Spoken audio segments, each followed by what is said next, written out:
So how's it going, everyone? Welcome back to another video. Now this will be the recap video where I go ahead and share my live trades with you, because yes, I do record all of my trading sessions live, and then after the live clips we'll go ahead and take a look at my trading journal over here on Notion, and I'll just kind of briefly go through each and every one of my trades and kind of break them down and show you the levels, show you why I took the trade. And yeah, just like last week, it was kind of a slower week for me. By Wednesday, I'd only taken one trade, because on Monday I had a no trade day. Tuesday I had a nice win, and then Wednesday I also took no trades. And then, well, actually, let me see. Yeah, that's correct. And then on Thursday and Friday, I did find a couple trades. So, and I did manage to barely end the week profitable, not by much at all. But hey, that's still better than ending the week red by taking bad setups that are not in my playbook. So my patience is definitely improving, and yeah, I'm just getting better at taking those A plus setups. Although on Friday I took one that's really not an A plus setup, so still working on it. But yeah, it was definitely a tougher trading week. It seemed like the moves were happening in the pre-market, which was kind of frustrating. And then of course there was that big huge move in the afternoon. Of course, I was not trading during this time. Yeah, I just found it quite difficult to find that break and retest setup that I look for. But anyway, let's just go ahead and get into it, so enjoy the live trading. I'm liking this retest on ES here. I'm going to try a short on ES. Basically, we're coming back into this low here. So yeah, this is basically a break and retest of this zone here. The question is, do I go for a 2-to-1 or a 1-to-1? There could be support at the 40s, kind of at the low of day here. Maybe once we get past a 1-to-1, I'll go break even on this trade, because I think there's no reason why we can't make a new low here and get a 2-to-1 out of this.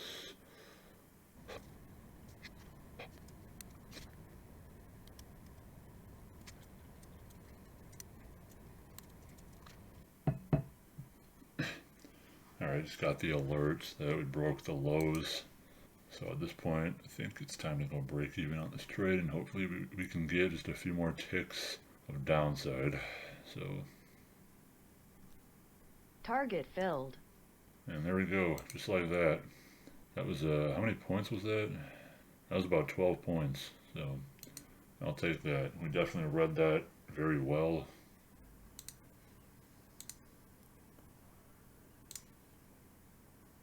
Order filled. Okay, I'm going long an NQ here, but I'm only going for a 1-to-1. I think there's a chance we can see some bounce off this level, but I'm not going for more than that, because, let's see, because there is a trend line on the higher time frame that I don't feel comfortable holding into. So we're going to see if we can just get a quick 1-to-1 scalp. Oh, come on, that was so close to hitting my take profit. Yeah, that's nasty. It kind of rejected the VWAP on the spot. Filled. Oh my goodness. There's just not really, there has not been much opportunity this week. So yeah, I took a break even there. It could still go up. That's okay if it does.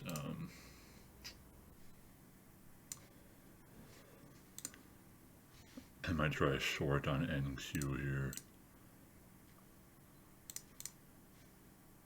Order filled. I'm going to enter a short here. I think it's worth it.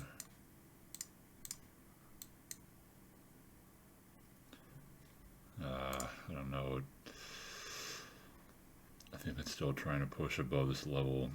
The top wick was really convincing me that we want to reject this supply zone. But I might have been too early to the trade. We had a good 5-minute close and a 2-minute close, but I think I'm too early to this trade. It might want to do a break and retest to the upside. Stop filled. Yep, pretty much instantly got stopped out there. So it's kind of frustrating. I've been so patient all week, and you know that was my first loss of the week, so I'm still up 1R. So if I take another loss, it'll be break even.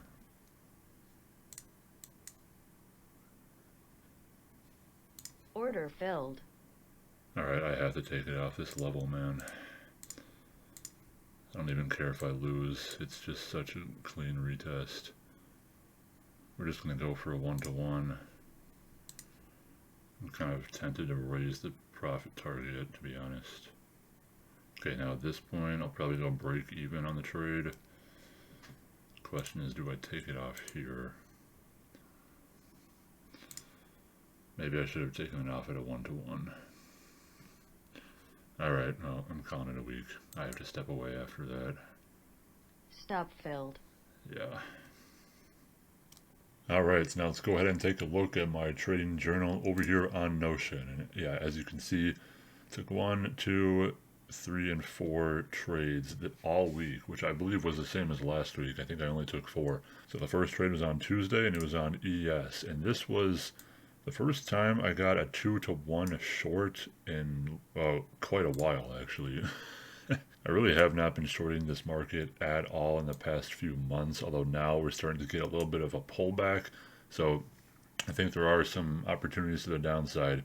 And on Tuesday, I took advantage of a good one. This was basically a break and a retest of the pre-market low on ES here. So off the open, we had this move down. I waited for the push back up. We started to reject this level, and as soon as I saw this nice rejection candle here, I went short here. I placed a stop up here, and I like to just set a fixed 2-to-1 risk reward and just let it play out. And honestly, I think I got quite lucky on the exit here, because I believe this candle ended up being the low of day. So that was a very nice exit, and yeah, very nice trade. It's a good way to start the week.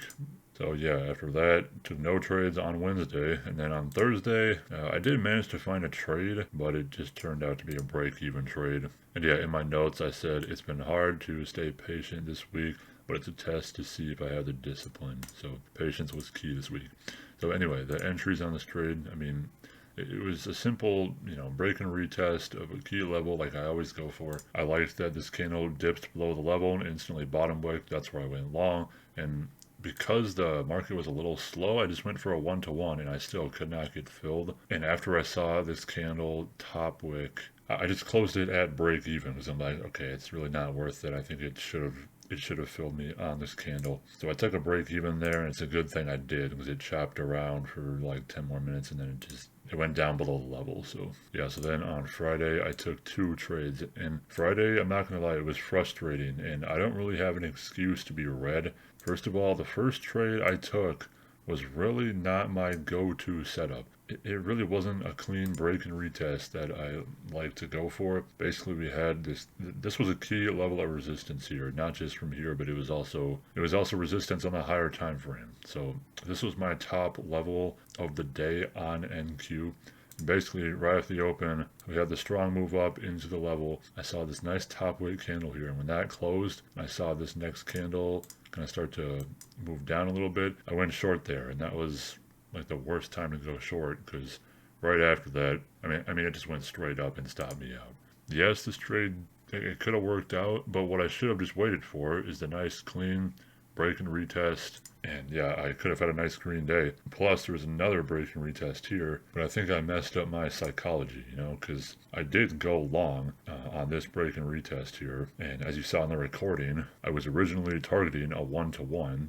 My plan was to get out at the highs, and I easily could have gotten out here, but I got greedy, and for some reason I wanted to move my profit target up a few more points to this level here. That was really just not a great idea, because as soon as it barely broke the high, it came right back down, and I closed it at break even. And then at that point, my psychology was a little bit messed up. I saw some other opportunities, especially on ES, and even the Dow had a nice break and retest, and I didn't take it because I had already taken 2 trades on the day, and I don't like to take more than that. So as a result, I missed out on probably 3 to 4 like really good setups. So I could have ended the week on a fantastic green day, but I made a few mistakes and I paid the price. So yeah, that was it for me this week. I only took 4 trades, I had to be very patient, and yeah, I'm glad I ended the week green, barely, but I think I definitely could have executed better on Friday, and I could have had a great week. So yeah, if you take a look at the balance of my Apex account here, By the way, this is the evaluation. I am not funded with Apex yet. I'm just barely up. I'm up 290 bucks, which it might be a little bit less because of commissions. I don't think I factored that in. But yeah, that's where I'm currently at, and that's kind of where I'm at with my trading right now. I hope you can appreciate that I'm being fully transparent about it. And I'd also like to say that if you have any advice for me as a trader, please feel free to leave your thoughts down in the comments below, and I would love to read it and reply to you. I appreciate any sort of constructive criticism because I always want to keep on improving as a trader. So don't hesitate to leave any sort of comment down below. So that's really all I got for you guys in this video. Really not the most exciting trading week, but let me know how you guys did this week. I would love to hear about your trading as well. And yeah, for my next video, I'm planning on switching up the content a little bit. I think a couple weeks ago, I explained in one of my videos that I'm planning on switching up the style videos that I do. I want to make it a little bit more fun to watch. I want to record a little bit of like day in the life stuff, like a gym montage or me going to work, delivering packages. And I bought some basic equipment off Amazon, so I think by next week, I should have one of those videos ready. I can't guarantee it yet. It might be the video after that, but be on the lookout for that. So anyway, yeah, that's going to be it for today. So thank you all for watching this video, and I'll see you in the next one.